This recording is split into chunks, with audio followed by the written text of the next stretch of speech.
Rain cascaded down the ancient obsidian walls of Nyxera's capital city, transforming the ceremonial dueling grounds into a perilous mirror that caught the purple lightning flashing across the sky. Finn Caldwell tugged his weathered jacket tighter around his broad shoulders, cursing his luck. What should have been a simple refueling stop on this backwater planet had turned into an extended layover thanks to the electrical storm that grounded all ships. Seeking shelter beneath a carved archway, he found himself witness to what appeared to be some kind of ritual combat. A crowd of blue-skinned Nyxerans formed a tight circle around two combatants, their phosphorescent hair glowing despite the gloom. Their melodic language rose and fell with excitement, too complex for his translator implant to fully process. "Outsider, this place is not for you," a gravelly voice spoke beside him. Finn glanced down to see an elderly Nyxeran, his blue skin etched with luminous tattoos that seemed to pulse with each flash of lightning. "Just waiting out the storm," Finn replied with an easy smile. "My ship needs a few more hours before she's spaceworthy again." The elder's eyes, entirely silver without pupil or iris, narrowed. "Then wait elsewhere. What transpires here is not for foreign witnesses." But Finn's attention had already been captured by the duel. One fighter, clearly female by any humanoid standard, moved with exceptional grace despite her obvious exhaustion. Her opponent, a male nearly twice her size, pressed his advantage relentlessly. The woman's phosphorescent hair, longer than any Finn had seen among the locals, whipped around her as she barely parried a vicious strike. "Who are they?" he asked, ignoring the elder's warning. The elder sighed deeply. "The female is Serena Morvi, last daughter of House Morvi. The male is Lord Derek Voss, heir to House Voss. He fights to claim her family's ancestral lands. And if she wins?" "She will not win," the elder stated flatly. "Her house has fallen too far. This is merely formality." As if to punctuate his words, Derek landed a punishing blow that sent Serena sprawling across the wet stone. Her tight indigo combat suit, accented with intricate silver embroidery, was now torn in several places, revealing cuts that leaked luminescent blue blood. The crowd roared its approval as Derek circled his fallen opponent. Serena struggled to rise, one hand still clutching her sword, a magnificent blade with elaborate engravings that seemed to pulse with inner light despite the gloom. "Yield, daughter of nothing," Derek's voice boomed across the arena. "Your father's blade deserves a stronger hand." "I will die before I yield my family's honor," Serena spat, though her voice trembled with pain. Something about her defiance struck a chord in Finn. He'd seen too many underdogs crushed by those with power. It was the story of half the planets in this sector. Before he could think better of it, he was moving, pushing through the crowd. Derek raised his blade for what was clearly a killing blow, despite what should have been the rules of ceremonial combat. "Stop!" Serena cried out, but not at her opponent, at Finn. Too late. As Derek's blade descended, Finn snatched up Serena's fallen sword from beside her and intercepted the strike with a resounding clash of metal. The impact jarred his arm to the shoulder, but he held firm, his muscular frame absorbing the shock. A collective gasp rippled through the crowd. Derek stepped back, his silver eyes widening in shock. "This isn't your fight, human," he snarled. "Seems unfair to kill someone who's already down," Finn replied, adjusting his grip on the sword. It felt strangely warm in his hand, almost alive, humming with an energy he couldn't explain. "You fool," Serena whispered, her voice a mix of horror and disbelief. "Do you have any idea what you've done?" Before Finn could respond, the elder he'd spoken to earlier pushed through the crowd, followed by several others in elaborate ceremonial robes. They stared at Finn with expressions ranging from shock to outrage to, most disturbingly, amusement. "The blade has been claimed," the elder announced, his voice carrying across the suddenly silent arena. "By ancient law, unbroken since the first settlement, he who wields the house blade in defense of its bearer becomes bound to that bearer in the sacred bond of marriage." Finn blinked. What now?" "You have claimed the right to be Serena Morvi's husband," the elder continued implacably. "The duel is suspended. The rite of bonding must now commence. Finn looked down at Serena, who was staring at him with an expression that suggested she couldn't decide whether to thank him or stab him with the very blade he'd just used to save her. "I was just trying to help," he said weakly. "Help?" she hissed, struggling to her feet. "You've just bound yourself to a dying house on a planet you know nothing about." "The blade chooses, human," the elder interjected. "And it has chosen you. There is no escape from this for either of you." As the implications sank in, Finn felt the weight of 100 alien eyes upon him. He'd faced down pirates, corporate assassins, and hostile wildlife on a dozen worlds, but nothing had prepared him for this. He'd come to this planet for a simple refueling stop and somehow ended up married to a woman he'd never even spoken to. "Well," he said finally, forcing a smile that didn't reach his eyes, "this is going to make for one hell of a story, if I live long enough to tell it." "You can't seriously expect me to go through with this," Finn muttered as he followed Serena through the winding corridors of what she had tersely explained was her family's ancestral stronghold, a massive structure carved directly into the face of a mountain. Despite her injuries, Serena moved with determined grace, though Finn noticed how she occasionally steadied herself against the wall. The luminescent blue blood from her wounds had dried to a dark azure crust against her pale blue skin. "What I expect is irrelevant," she replied without turning. "The blade chose you. That is all that matters. A sword can't choose anything. It's an inanimate object." This made her stop and turn, her phosphorescent hair swinging like a curtain. Up close, he could see that her eyes weren't entirely silver as he'd first thought, tiny flecks of blue danced within them like distant stars. "The Morvi blade has been forged in the blood of my ancestors for 20 generations, she said, her voice low and intense. "It carries the essence of our lineage. When you grasped it in defense of my life, it recognized something in you worthy of continuing our line."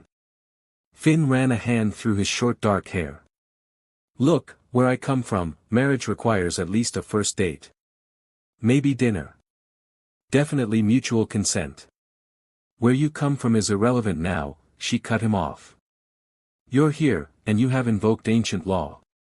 My house stands on the brink of extinction. Our territories are being seized, our people scattered. That duel was my last chance to preserve what little remains of our honor. And now." A complex emotion flickered across her face. "Now?" Finn prompted. "Now we have possibilities. Unexpected ones." Before Finn could press further, they arrived at a set of massive doors inlaid with phosphorescent patterns that seemed to shift subtly in the dim light. 2 guards stood at attention, their expressions hardening at the sight of Finn. "The council awaits," one said, not bothering to hide his contempt. The chamber beyond was circular, with a domed ceiling that revealed the stormy sky through sections of transparent crystal. 7 elderly Nixerans sat in a semicircle, their elaborate robes and facial markings denoting their status. The central figure, a female with hair so long it pooled on the floor around her, raised a gnarled hand as they entered. "Approach, daughter of Morvi. Bring your chosen." Serena straightened despite her injuries and walked forward with dignity. Finn followed, acutely aware of how out of place his weather-beaten flight jacket and cargo pants looked in this formal setting. "High Elder," Serena bowed. "I present Finn Caldwell of Earth, a human." The High Elder's voice dripped with disdain. "You bring a human before the sacred circle and claim him as bondmate?" "I claim nothing," Serena responded. "The blade chose." Murmurs rippled through the assembled elders. One male with particularly elaborate facial markings leaned forward. "This is unprecedented. No outsider has ever wielded a house blade. Perhaps because no outsider has ever been foolish enough to interfere in our matters," another elder snapped. The High Elder raised her hand for silence. "The law is absolute. If the blade accepted his touch in your defense, then the bond is formed." Her gaze shifted to Finn. "However, the question remains whether this human understands what he has committed himself to." With all due respect, Finn stepped forward, "I don't. I saw someone about to be killed, and I acted. Where I come from, that's just basic decency. Decency, the High Elder repeated the word as if tasting something unfamiliar. An interesting concept, yet irrelevant. The blade does not recognize decency. It recognizes strength, honor, and bloodline compatibility. Bloodline compatibility? Finn frowned.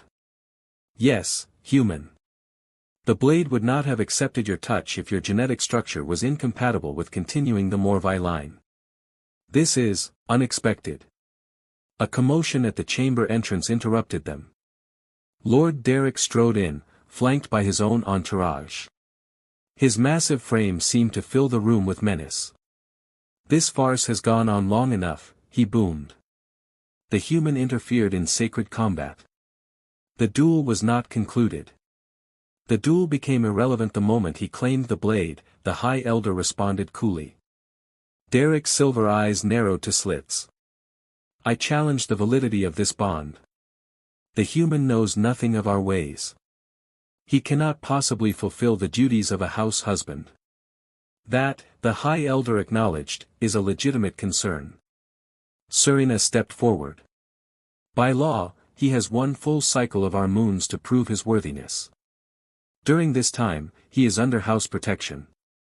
A cycle? Derek laughed harshly. I'll need far less time than that to prove him unworthy. He turned his gaze to Finn. Human, do you even know what duties you have claimed? You must defend house territories, participate in council, sire strong offspring. Let's pump the brakes on that last part, Finn interrupted, earning confused looks from everyone but Serena, whose translator apparently understood the idiom. The human will be instructed in his duties, Serena stated firmly. And I will vouch for his capacity to learn. Bold words from the daughter of a fallen house, Derek sneered. Very well. One cycle. Then we shall see if your human pet can stand as a true house husband, or if he will flee back to the stars where he belongs. After Derek stormed out, the High Elder fixed Finn with a penetrating stare. You have much to learn in very little time, human.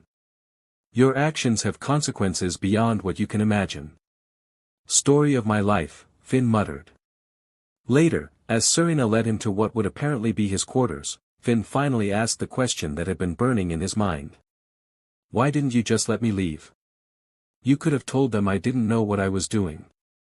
Serena stopped, her expression unreadable in the dim corridor. Because the moment you wielded that blade, you became my house's last hope. Without you, Derek would have killed me today, and the Morvi line would have ended. She hesitated. With you, there is a chance. A small one, but more than I had this morning. A chance for what, exactly? Her gaze met his, fierce and unyielding. A chance to rebuild. To reclaim what was stolen from us. To ensure that my family's sacrifices were not in vain. She stepped closer, close enough that he could smell the unfamiliar spice of her skin. You may not have chosen this, Finn Caldwell, but neither did I. We are bound now by blood and honor. The only question is whether you will run from that bond, or embrace it. With that, she turned and continued down the corridor, leaving Finn to wonder just what kind of storm he'd flown into, and whether he had any hope of navigating his way through it. Again, Serena commanded, her voice echoing through the training chamber. Finn exhaled slowly, raising the practice sword, a weighted replica of the Morvi blade that now rested in a ceremonial chamber. His muscles burned from 3 hours of continuous drills, sweat beading on his forehead despite the cool mountain air. Your stance is still wrong, she circled him critically. Lower your center. Bend your knees more. On Earth, we have this concept called taking a break, Finn grunted but adjusted his position nonetheless. 5 days had passed since the fateful duel, 5 days of intensive cultural and combat training that left Finn exhausted.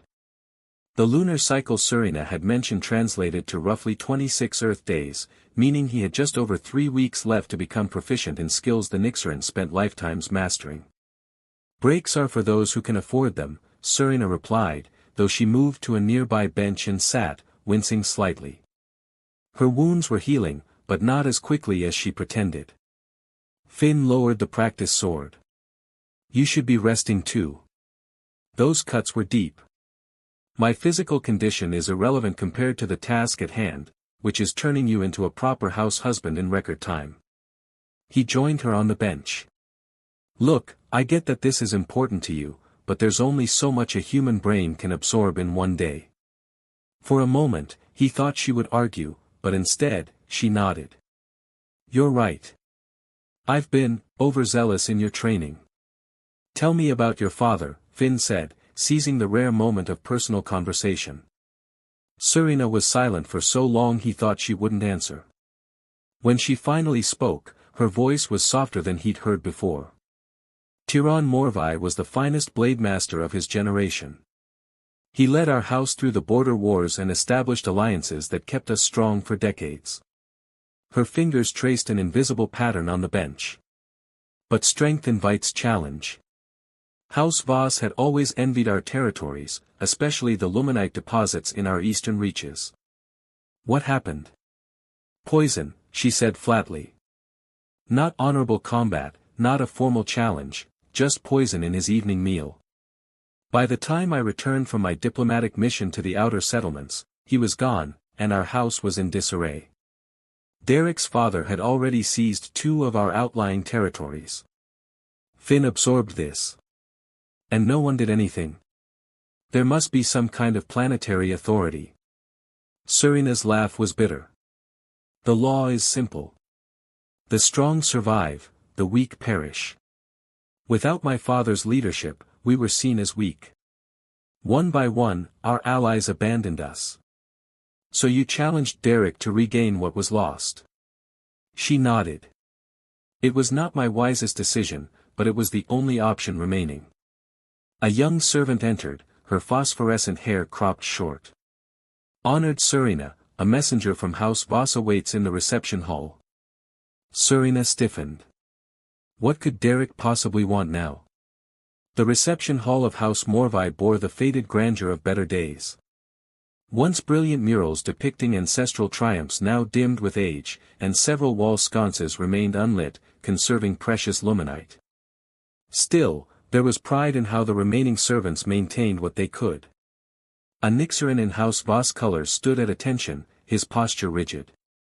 Lady Serena Morvi, Lord Derek Voss extends an invitation to you and your bondmate to attend tonight's celestial alignment feast at the Grand Hall. The alignment feast isn't for another 10 days, Serena countered, suspicion evident in her voice. The messenger's expression remained neutral. The astronomers have confirmed an early alignment. All great houses are required to attend. After the messenger departed, Finn raised an eyebrow. I'm guessing this isn't good news. It's Derek's first move, Serena confirmed, already striding toward her chambers. He's forcing a public evaluation before you're ready. What exactly is this feast? The celestial alignment happens once every cycle when our 3 moons align perfectly. It's considered a sacred time, a moment when the barriers between past and present thin. All great houses gather to honor ancestors and reaffirm alliances. Her expression darkened. It's also traditionally when new marriages are presented before society. And Derek moved it up to catch us unprepared. Precisely. You've barely begun your training. Your Nixerin is rudimentary at best, and your knowledge of our customs. She trailed off, shaking her head. Hey, Finn caught her arm gently. I'm a quick study when properly motivated. And avoiding public humiliation is pretty motivating. For the first time since they'd met, a ghost of a smile touched Serena's lips. Then we have much to accomplish in very little time. The hours that followed were a whirlwind of preparation. Serena drilled Finn on proper etiquette for the feast, which fork to use, the third from the left for the blood soup course, how to address members of each house, always with their ancestral title first, and most importantly, the ritual toasts that would be expected of him as a new bondmate. Remember, Serena instructed as a tailor-made final adjustments to Finn's formal attire. When House Tellus offers the waters of friendship, you must look them directly in the eyes but never smile. Because smiling would imply I find their alliance amusing rather than valuable, Finn recited. Good. And if House Nyren offers you fermented berries? Accept with my left hand, taste but don't swallow, and compliment the tartness rather than the sweetness, as the latter would imply they're trying too hard to please. Serena nodded, seemingly impressed despite herself. Perhaps there's hope for you yet, human.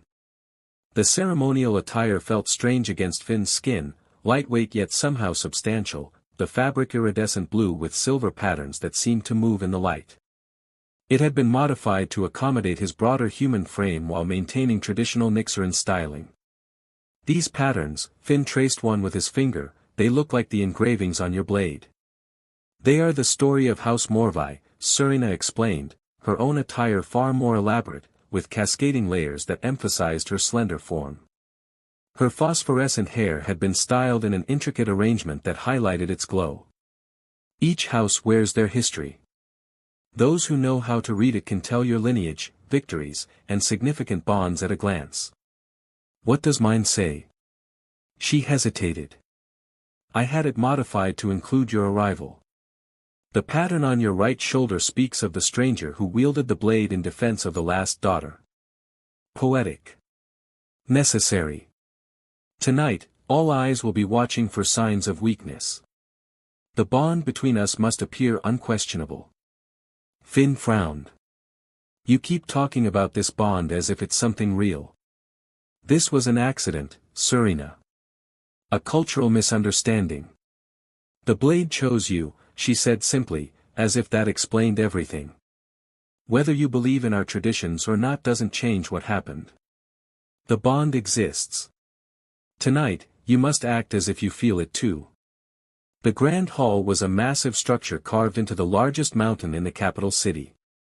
As their transport approached, Finn could see hundreds of similar vehicles converging, carrying the elite of Nixaran society. Remember, Serena murmured as they prepared to exit their transport, keep your hands visible at all times, maintain eye contact when addressed, and never turn my back on anyone of higher status, Finn finished. I've got this. She didn't look convinced but nodded. Follow my lead. The moment they entered, Finn understood why this event was called the Celestial Alignment Feast. The Grand Hall's ceiling was entirely transparent, revealing the night sky where 3 moons, one silver, one blue, one violet, were moving into perfect alignment. Inside, hundreds of Nixarans in formal attire milled about, their phosphorescent hair creating a living sea of light. Finn felt the weight of countless silver eyes tracking their progress. The whispers followed them like a wave. Human bond mate. Desperate move by House Morvi. Blade must be failing if it chose an alien. Serena walked with perfect posture, her chin high, ignoring the whispers. Finn matched her stride, remembering her lessons on projecting confidence. Lady Serena, a silky voice called out. A female Nixaran approached, her attire indicating a high-ranking position in House Tellus. What an unexpected pleasure to see House Morvi represented tonight. Lady Orana, Serena inclined her head slightly. House Morvi would never miss an opportunity to honor the ancestors. Lady Orana's gaze shifted to Finn, undisguised curiosity in her silver eyes. And this must be your unique bond mate. The entire capital speaks of nothing else. Finn Caldwell, he introduced himself with the precise bow Serena had taught him, shallow enough to indicate equal status. I'm honored to meet an ally of House Morvi. Something flickered across Lady Orana's face, surprise, perhaps, that he knew the proper greeting. Are we still allies, I wonder? House Tellus must consider its position carefully in these changing times. The bonds between our houses were forged in the border wars, Serena replied smoothly. My father valued your counsel above all others. Your father is gone, Lady Orana said, not unkindly. And House Morvi's position is precarious. Her gaze lingered on Finn. Though perhaps you found an unexpected path forward. Before Serena could respond, a horn sounded, signaling the start of the formal proceedings. The assembled Nixerans moved toward the central dais where the leaders of the great houses would be seated. "That's our cue," Serena murmured. "Remember, 7th position, to the right of the High Elder." As they took their places at the elevated table, Finn found himself directly opposite Derek Voss, whose silver eyes gleamed with malicious amusement. "Human," he acknowledged with the barest nod. "Still playing at being a house husband, I see." "Lord Derek," Finn replied evenly. "Thank you for accelerating the alignment feast. I'm eager to experience Nixeran traditions firsthand." Derek's smug expression faltered momentarily. He clearly hadn't expected Finn to know about the feast's unusual timing. The High Elder rose, her elaborate headdress capturing and amplifying the light from her hair. "We gather beneath the three sisters," she intoned, gesturing to the aligned moons visible through the transparent ceiling, "to honor those who came before and those who will come after. The cycle continues, unbroken since the first settlement." Ritual phrases were exchanged, ancestral victories recounted. Finn followed along as best he could, watching Serena for subtle cues. When the time came for the traditional toasts, he remembered each house's specific protocol, earning surprised looks from several Nixeran nobles. The formal dinner that followed was equally complex. 17 courses, each with specific utensils and customs. Through it all, Finn maintained the facade of confidence Serena had drilled into him, though inside, his head spun with the effort of remembering every detail. "You surprise me, human," Derek said during a brief lull between courses. "You've learned our superficial customs quickly enough. But understanding the surface of a thing is not the same as knowing its depths." "I'm a work in progress," Finn replied with a carefully measured smile. "Indeed. And we all eagerly await the results of that progress." Derek raised his voice slightly. "In fact, I believe House Morvai's newest member deserves the honor of the Ancestors' Dance." A murmur ran through the assembled nobles. Serena stiffened beside him.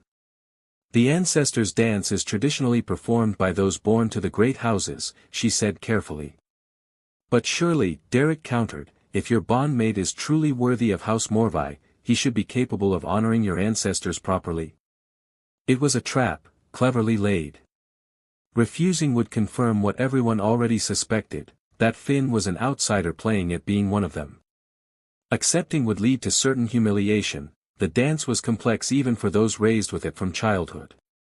The High Elder's gaze moved between them, aware of the challenge presented. "Perhaps this is premature." "I accept," Finn said, rising to his feet. Serena's eyes widened in alarm. She caught his arm. "Finn, you don't understand." "I understand perfectly," he said quietly. "This is about respect. Your house deserves nothing less." The central area was cleared as musicians took up traditional instruments. Finn moved to the center, acutely aware of hundreds of silver eyes upon him. His rushed lessons hadn't included anything about the Ancestors' Dance. The music began, a haunting melody that seemed to vibrate in his very bones. Across the room, Derek smiled triumphantly, already savoring Finn's imminent humiliation. Finn closed his eyes briefly, centering himself. Then, rather than attempting to mimic a dance he didn't know, he began moving in a way that felt right with the music, a blend of fluid motions inspired by the sword practice Serena had drilled into him for days. A gasp went through the crowd. When he opened his eyes, he saw shock on the faces around him. Behind Derek, an elderly Nixeran noble was whispering urgently in his ear, the triumph on Derek's face gradually replaced by disbelief. When the music ended, Finn bowed deeply to the High Elder, then to Serena, whose expression was unreadable. "Impossible," Derek hissed as Finn returned to his seat. "You couldn't have known." "Known what?" Finn asked innocently. It was the High Elder who answered, her voice carrying across the now silent hall. "The old form. Not performed in 3 generations. It was how the first settlers honored their ancestors before the modern dance evolved." Her penetrating gaze focused on Finn. "How curious that an outsider would instinctively return to our most ancient traditions." Later, As they returned to House Morvai's transport, Serena finally spoke. "How did you know the old form?" "I didn't," Finn admitted. "I just felt it. When the music started, it was like my body remembered something my mind didn't know." Serena studied him, a new uncertainty in her gaze. "The blade chose better than I realized." "What do you mean?" "The old form is said to come instinctively only to those with the blood of the first settlers in their veins." Her voice dropped to a near whisper. "Derek meant to humiliate you. Instead, you've given the great houses something far more disturbing to consider, the possibility that you truly belong here." As their transport glided through the night, Finn gazed up at the three aligned moons and wondered what other surprises this strange world had in store for him, and why, when he danced, it had felt so hauntingly familiar. In the darkness of the transport cabin, Serena's hand found his, a silent acknowledgement of something neither of them fully understood. The bond between them, accidental or not, was beginning to feel like something real. "The Council of Houses has convened at the request of House Voss." The declaration echoed through the ancient Chamber of Judgment, a vast amphitheater carved from luminite crystal deep within the capital mountain. 7 days had passed since the celestial alignment feast, 7 days during which rumors of Finn's unexpected performance of the old form had spread throughout Nixaran society. Finn stood beside Serena at the center of the chamber, acutely aware of the hundreds of silver eyes watching from the tiered seating that rose steeply around them. Representatives from all 12 great houses were present, an unusually full attendance that spoke volumes about the interest in this unusual case. "Who speaks for the petitioners?" the High Elder asked, her voice amplified by the chamber's perfect acoustics. Derek rose, his ceremonial armor gleaming under the chamber's phosphorescent lighting. "I, Derek Voss, speak for my house and for all who value our sacred traditions." Finn had spent the morning being briefed by Serena on council protocols. He maintained the precise posture she had taught him, back straight, hands visible at his sides, eyes forward. Any sign of weakness would be seized upon. 8 days ago, Derek continued, a human interfered in sacred combat and claimed a house blade through ignorance rather than right. Despite the unexpected display at the alignment feast, the fundamental question remains unanswered: can an outsider truly fulfill the duties of a house husband? "The law is clear," Serena countered, her voice strong despite being outnumbered. The blade accepted him. "The bond is formed. House Morvai acknowledges Finn Caldwell as my rightful husband and a member of our house. A blade cannot choose one who does not understand the weight of our history." Derek slammed his fist on the council table. "The human may have mimicked our ancient dance, but mimicry is not understanding." The representative from House Tellus, Lady Orana, whom Finn recognized from the feast, raised a slender hand. "Perhaps we should hear from the human himself." All eyes turned to Finn. He straightened his shoulders, keenly aware that his next words could either strengthen or destroy Serena's position. "Members of the council," he began carefully, "I won't pretend to understand all your customs or history.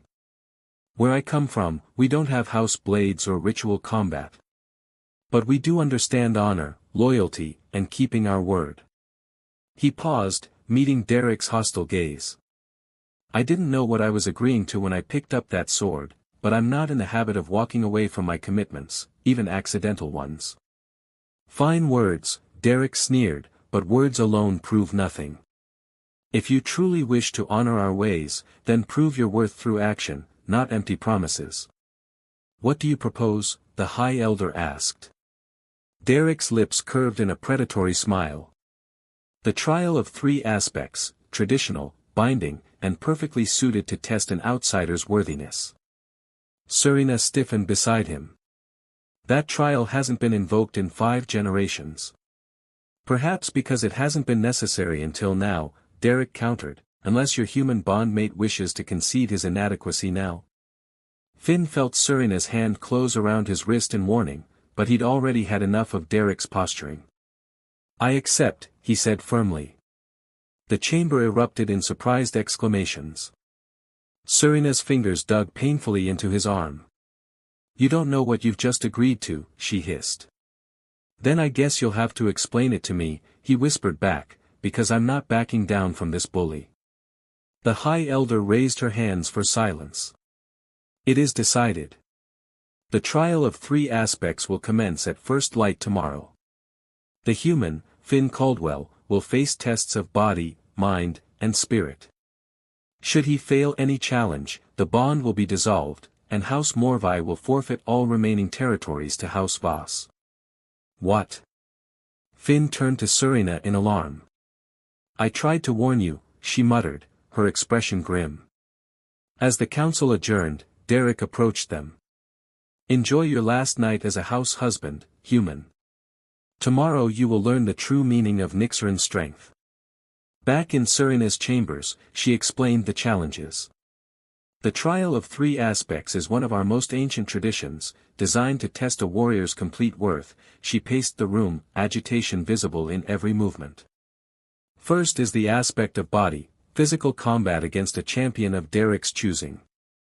Second is the aspect of mind, a test of strategy and knowledge of our history and laws. Third is the aspect of spirit, a journey through the ancestral memories stored within the house blade itself. And I have to do all 3 of these things tomorrow. Yes, and you must succeed at all 3, or everything is lost. Her voice softened. I should have explained this before. I was trying to protect you from the full weight of what you've stumbled into. For the first time, Finn saw genuine vulnerability in her expression. On impulse, he reached out and took her hand. Her skin was cooler than a human's but soft, and she didn't pull away. I may not know much about your world, he said quietly, but I'm a quick learner, and I'm not going to let Derek win without one hell of a fight. Something shifted in her gaze, surprise, perhaps, or the first glimmer of genuine respect. Then we have much to prepare, and very little time. Dawn broke over the mountain fortress, painting the dark stone with streaks of amber light. In the ancient arena where Finn had first seen Serena fight, hundreds of Nixerans gathered to witness the trial of 3 aspects. The atmosphere was tense with anticipation. No outsider had ever undertaken the trials, and most spectators clearly expected to witness a humiliating failure. Finn stood at the edge of the combat circle, dressed in modified Morvi battle attire. The traditional armor had been adjusted to fit his broader human frame, the deep blue fabric emblazoned with silver house markings. Beside him, Serena made final adjustments to his bracers. Remember what we practiced, she said quietly. Nixeran warriors rely on speed and precision. They'll expect you to fight like a human, all brute force and no finesse. So I'll surprise them, Finn replied, flexing his fingers around the practice sword's hilt. Despite his confident words, his mouth was dry. One night of intensive training couldn't possibly prepare him for what was coming. Serena's fingers lingered on his arm. You don't have to do this. We could still find another way. There is no other way, and you know it, he said gently. Besides, I've survived worse odds. Her expression suggested she doubted that, but she nodded. Then may the ancestors guide your blade. A horn sounded, signaling the beginning of the trial. Derek approached from across the arena, followed by a Nixeran male nearly as large as himself, clad in crimson battle armor. For the aspect of body, Derek announced to the assembly, I present Vorax, second blade of House Voss and undefeated in 15 ritual combats. Murmurs rippled through the crowd. Finn glanced at Serena, whose expression had tightened. He's chosen their best close combat specialist, she whispered. Vorax is known for disabling opponents rather than killing them, it's considered more skillful. Great, Finn muttered. So he'll just maim me instead of finishing the job. The High Elder stepped forward. The rules of combat are simple. The challenge ends when one combatant yields or is rendered unconscious. Lethal force is forbidden. She fixed Vorax with a stern gaze at this last point, suggesting she understood Derek's choice all too well. Finn stepped into the circle, facing his opponent. Vorax towered over him, silver eyes narrowed in assessment. I've never fought a human before, he said, his voice surprisingly melodic for his size. I hear your kind bleeds red. I look forward to confirming this. Happy to disappoint you, Finn replied, settling into the stance Serena had drilled into him through the night. The horn sounded again, and Vorax attacked with blinding speed. Only Finn's combat instincts, honed through years of mercenary work, saved him from being immediately overwhelmed. He parried the first strike and sidestepped, using the alien's momentum against him. Vorax recovered instantly, spinning with inhuman grace to launch another assault. This time, his blade slipped past Finn's guard, scoring a shallow cut across his ribs. A gasp went up from the crowd at the sight of crimson blood seeping through the blue fabric. First blood to House Voss, Derek called out smugly. Finn circled warily, reassessing his opponent. Serena had been right, trying to match a Nixeran in speed and precision was suicide. He needed to fight like a human, but smarter. The next time Vorax lunged, Finn didn't try to parry directly.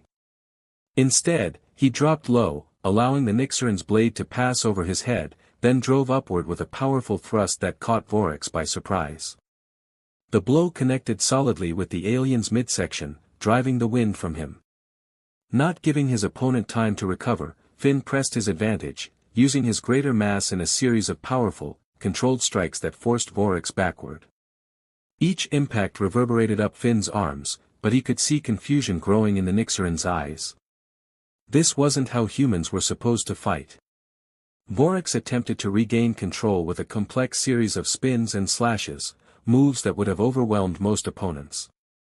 But Finn had spent 5 days drilling with Serena against exactly such techniques. He weathered the assault, giving ground strategically, waiting for the opening he knew would come. When Vorax overextended on a thrust, Finn was ready. He stepped inside the Nixeran's guard, locked his blade, and executed a disarming maneuver Serena had shown him, one rarely used in modern Nixeran combat but devastatingly effective. Vorax's weapon clattered to the ground, and in the same fluid motion, Finn brought his practice blade to the alien's throat. "Yield," he said quietly. For a moment, shock rippled across Vorax's features. Then, remarkably, respect. "I yield," he announced, loud enough for all to hear. The crowd's silence was deafening. Then, from somewhere in the upper tiers, a single voice called out, "House Morvi." Others joined, the chant growing until it echoed throughout the arena. Derek's face contorted with rage. "This proves nothing. The human got lucky. The aspect of body has been satisfied," the High Elder declared implacably. "The trial continues." For the aspect of mind, Finn was led to a circular chamber within the mountain fortress.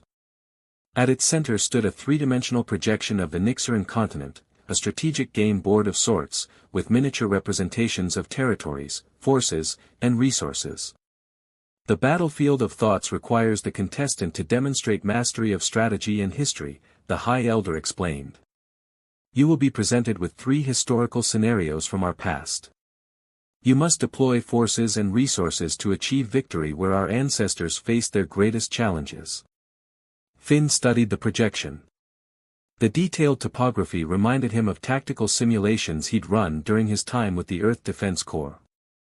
The first scenario, an elder from House Tellus announced, the siege of Morvi Keep during the Third Tribal War. House Morvi, outnumbered 3-1, faced extinction at the hands of the Eastern Coalition. The projection shifted, showing a mountain fortress, similar to Serena's ancestral home, surrounded by enemy forces. Finn analyzed the situation, noting the terrain, resource distribution, and troop positions. Drawing on what Serena had taught him about Nixeran military tactics and the brief historical accounts she'd shared, he began moving pieces on the board. Rather than attempting a direct defense, he positioned units to trigger avalanches in key mountain passes, cutting off enemy supply lines. Then he deployed swift strike teams to eliminate the separated enemy forces one by one. Unorthodox, the elder commented, but effective. The strategy succeeds. The second scenario involved a naval blockade, the third a complex diplomatic negotiation during a time of famine. For each, Finn drew on both Serena's teachings and his own experiences across a dozen worlds, finding solutions that blended human and Nixeran approaches. When the final scenario was resolved, murmurs of approval rippled through the observing council members. Even Lady Orana nodded appreciatively. The aspect of mind is satisfied, the High Elder announced. The human has demonstrated sufficient understanding of our ways and wisdom in their application. Derek, who had watched the proceedings with growing frustration, stepped forward. These tests are too generous. Any moderately intelligent being could solve these puzzles with basic military training. The trials are as they have always been, the High Elder replied coldly. Your objection is noted and dismissed. As afternoon faded into evening, Finn faced the final and most daunting aspect of the trial. In a chamber deep within the mountain, illuminated only by phosphorescent crystals, the ancestral blade of House Morvi rested on a ceremonial stand. The aspect of spirit is the greatest challenge, the High Elder explained. The blade contains the memories and wisdom of all who have wielded it. To truly bond with House Morvi, you must commune with these ancestors and be judged worthy by them. Serena stood at the chamber's edge, concern evident in her posture. For a Nixeran, this communion is challenging but natural, she had explained earlier. For a human, it's never been attempted. The psychic strain could be significant. You mean it could fry my brain, Finn had replied grimly. Now, as he approached the blade, he could feel an energy emanating from it, a subtle vibration that seemed to resonate with something inside him. Place your hands on the hilt, the High Elder instructed. Open your mind to the ancestors. If they accept you, you will experience their memories. If they reject you, she left the consequence unstated. Finn took a deep breath, glanced once at Serena, then grasped the sword with both hands. The world disappeared. He was falling through darkness, then suddenly. He stood on a battlefield, the 3 moons high above, watching as the first settler of House Morvi planted the family standard in blood-soaked ground. He felt the weight of the crown as the 3rd matriarch of House Morvi negotiated the alliance of 12 houses, her diplomatic skills saving the nascent civilization from self-destruction. He experienced the soul-crushing grief of Tiran Morvi, Serena's father, as he realized the poison coursing through his veins, his final thoughts not of his own death but of his daughter's uncertain future. Memories cascaded through him, births, deaths, triumphs, betrayals, the entire history of House Morvi compressed into moments of searing intensity. With each memory came understanding, context, the emotional weight of decisions made and consequences faced. Through it all, a question pulsed, why have you come, outsider? Not knowing if he was speaking aloud or merely thinking, Finn answered truthfully. By accident. By fate. By choice. I didn't know what I was doing when I picked up the blade, but I stand by that decision now. Why? The voices of hundreds of ancestors seemed to ask in unison. An image of Serena filled his mind, her fierce determination, her hidden vulnerability, her unwavering loyalty to her house despite overwhelming odds. Because she deserves better than defeat. Because what was built over generations shouldn't end through treachery. Because He hesitated, surprised by the realization forming. Because I'm beginning to care for her. Silence. Then, like a rising tide, acceptance flowed through him. Not universal, some ancestral voices still harbored doubts, but enough. Enough to form a consensus.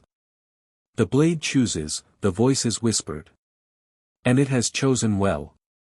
With a gasp, Finn returned to his body, still gripping the sword. It was glowing now, the engravings along its length illuminated from within with brilliant blue light that cast strange shadows throughout the chamber. The blade accepts him, the High Elder announced, awe evident in her voice. The aspect of spirit is satisfied. Finn looked up to see Serena staring at him, her silver eyes wide with disbelief. Behind her, Derek's face had drained of color. Impossible, Derek breathed. No outsider could. The trial of 3 aspects is complete, the High Elder declared. Finn Caldwell has proven himself worthy in body, mind, and spirit. The bond with House Morvi is confirmed and sanctified.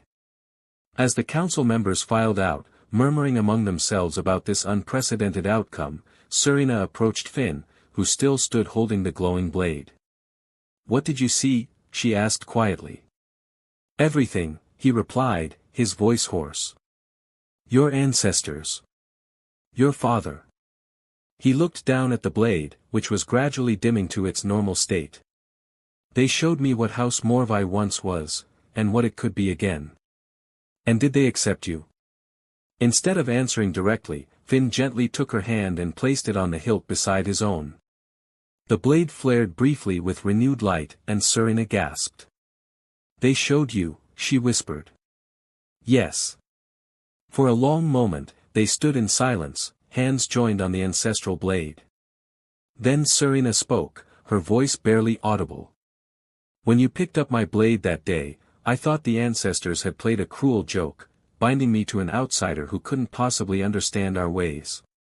I was wrong. I'm still learning," Finn said with a small smile. "But I'm starting to understand what matters." As they left the chamber, the blade returned to its ceremonial stand, but somehow still between them, Finn noticed Derek watching from the shadows, his expression dark with thwarted ambition. "This isn't over," Derek said as they passed. "You may have survived the trials, human, but House Voss has other means of reclaiming what should be ours." "We'll be ready," Finn replied simply. Later, standing on the balcony of Serena's chambers, their chambers now, he supposed, Finn gazed up at the 3 moons of Nyxera and contemplated how drastically his life had changed in less than 2 weeks. "What are you thinking?" Serena asked, joining him at the railing. "That I came to this planet for a simple refueling stop and somehow ended up married to a woman I barely know, adopted into an alien noble house, and challenged to 3 potentially lethal trials by a guy who definitely wants me dead." He chuckled. "Not exactly how I planned my month. Do you regret it?" There was genuine uncertainty in her voice. Finn turned to face her. The moonlight caught in her phosphorescent hair, making it shimmer like liquid silver. In that moment, he realized that the feelings he'd acknowledged to the ancestral voices were more than just a convenient truth, they were becoming real. "No," he said honestly. "I don't regret it." Something shifted in her expression, a softening, a vulnerability she rarely allowed herself to show. Slowly, hesitantly, she reached up and touched his face, her cool fingers tracing the line of his jaw. "The blade chooses," she whispered, "but perhaps, in this case, so do we." Their first kiss was tentative, an exploration of differences, her cool lips against his warm ones, the unfamiliar spice of her scent. But beneath those differences was something surprisingly familiar, connection, understanding, the first delicate threads of something that might, with time, become love. When they parted, Finn knew that whatever challenges Derek might still throw their way, they would face them together. The bond that had begun as an accident was becoming a choice, one he made willingly, with eyes wide open. But as the 3rd moon reached its zenith, casting triple shadows across the ancient stone, neither of them noticed the distant lights of a spacecraft entering Nyxeran atmosphere, a vessel bearing markings of neither House Morvi nor House Voss, but something older, something that had not been seen in Nyxeran skies for generations. The trials might be over, but their true challenge was just beginning.